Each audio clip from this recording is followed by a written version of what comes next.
नमस्कार, मी पंजाब डक. शेतकऱ्यांना घाबरू नका. सगळीकडेच पाऊस पडणार आहे. म्हणजे आजपासून परत पावसाचा जोर वाढणार आहे. 1 तारखेपर्यंत दररोज अशा वेगवेगळ्या भागात चांगला पाऊस पडणार आहे. आज देखील पूर्व विदर्भ, पश्चिमी विदर्भ, मराठवाडा, उत्तर महाराष्ट्र, कोकणपट्टी, खानदेश, घाटमाता, त्याच्यानंतर पश्चिम महाराष्ट्रामध्ये सगळीकडे वेगवेगळ्या भागात असा दुपारनंतर बऱ्याच ठिकाणी पाऊस देखील सुरुवात होणार आहे. सर्वदूर एकदाच येणार नाही, पण भाग बदलत बदलत सुरुवात होणार आहे. म्हणून हे अंदाज लक्षात घ्यायचा. असाच पाऊस काय होणार आहे, 30 तारखेपर्यंत चांगला वेगवेगळ्या भागात पडणार आहे. म्हणून हा अंदाज लक्षात घ्यायचा. पण सर्वप्रथम आणखीन जुलैच्या पहिल्या आठवड्यात मात्र सगळ्यांसाठी एक सूचना, मुंबईकर, पुणे आणि उत्तर महाराष्ट्रातल्या शेतकऱ्याला सांगू इच्छितो की 2 जुलै ते 8 जुलैच्या दरम्यान मुंबईकडं मग काही ठिकाणी अतिवृष्टी होईल. म्हणजे इतका पाऊस पडेल की आतापर्यंत मुंबईला इतका पाऊस कधीच नाही असा पाऊस येणार आहे. म्हणून मुंबई, पुणे, उत्तर महाराष्ट्रातल्या शेतकरी हा अंदाज लक्षात घ्यायचा. आणि आपल्या जे वडे नाले असेल त्याच्या बाजूला समजा एखाद्याच जनावर बांधलेले असतात, त्याच्यामुळे ते 8 दिवसामध्ये काळजी घ्यायची. कारण की मुंबईकडे खूप मध्ये 2 जुलै ते 8 जुलै मध्ये वेस्टर्न महाराष्ट्रामध्ये, पश्चिम महाराष्ट्र असा तिकडे चांगला पाऊस पडणार आहे. म्हणून हे अंदाज लक्षात घ्यायचा. तर तो पाऊस तुम्हाला मुंबईकरांना सांगू इच्छितो की जुलैच्या पहिल्या आठवड्यात मुंबई, इगतपुरी, नाशिक, त्याच्यानंतर इकडे त्र्यंबकेश्वर हे पट्टा, त्याच्यानंतर संगमनेर, घाटमाता, हे अहिल्यानगर, हे असा पट्टा काय होणार उत्तर महाराष्ट्राचा आणि महाराष्ट्राचा पश्चिम भाग म्हणजे जोराचा पडणार आहे. काही काही ठिकाणी अतिवृष्टी होईल, काही अति मुसळधार होईल, काही ठिकाणी रिमझिम पडेल. पण 2 जुलै ते 8 जुलैच्या दरम्यान महाराष्ट्राकडे काय होणार आहे, एक लो प्रेशरचं रूपांतर चक्रीवादळात होईल आणि ते चक्रीवादळ सरळ महाराष्ट्राकडे येईल.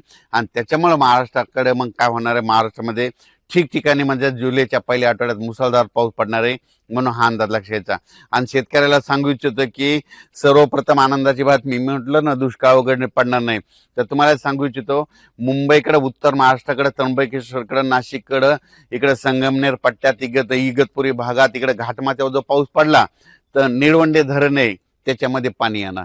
त्याच्यानंतर मुळा धरणात देखील थोडी आवक सुरुवात होणार. त्याच्यानंतर काय होणार आहे, इकडं गंगापूरचं धरण आहे, त्र्यंबकेश्वरला पाऊस पडला तर त्या गंगापूरला येत आहे. प्रवरा नदीवर जे धरण आहेत त्याच्यामध्ये देखील आवक येणार. कारण की हे पाऊस हे 5-7 धरणासाठी. आणि त्याच्यानंतर तुम्हाला एक सांगू इच्छितो की नाशिककडे जे छोटे छोटे 2 TMC, 4 TMC, 5 TMC, 11 TMCचे, काही 15 TMC, 22 TMCचे जे छोटे छोटे धरणे आहेत, ह्या पावसात मात्र ते चांगले तुडुंब भरून जातील. म्हणून हा अंदाज लक्षात द्यायचा. कारण ते पाऊस येणारच आहे. कारण की जुलैच्या पहिल्या आठवड्यात पश्चिम मुंबईकडे, उत्तर महाराष्ट्राकडे चांगला पाऊस पडणार आहे. त्याच्यामुळे त्या धरणामध्ये आवक येणार आहे. आणि शेतकऱ्यासाठी ही सर्वप्रथम आनंदाची बातमी.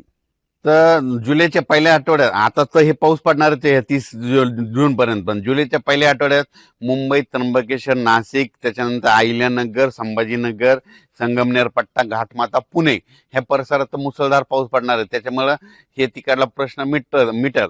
पण त्याच्यानंतर काय झालं, पश्चिम महाराष्ट्रामध्ये सोलापूर जिल्हा, सांगली जिल्हा, त्याच्यानंतर साताराच्या इकडला पूर्वेकडील भाग, बऱ्याच शेतकऱ्याचे फोन आले. कोल्हापूर, सांगली, आटपाडी, त्याच्यानंतर दारिमपट्टा, कासेगाव मध्ये द्राक्ष पट्टा, त्या भागात काय झालं, शेतकऱ्याचे फोन आले होते. पण काल कासेगावला सुद्धा पाऊस सुरू झाला, पंढरपूरला देखील पाऊस झाला.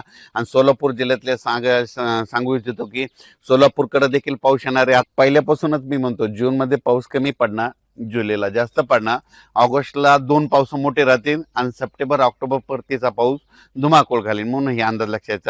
राज्यात सगळ्या शेतकऱ्याला सांगू इच्छितो, जमिनीमध्ये ईदभर ओल झाली की तुम्ही तुमचं पेरणी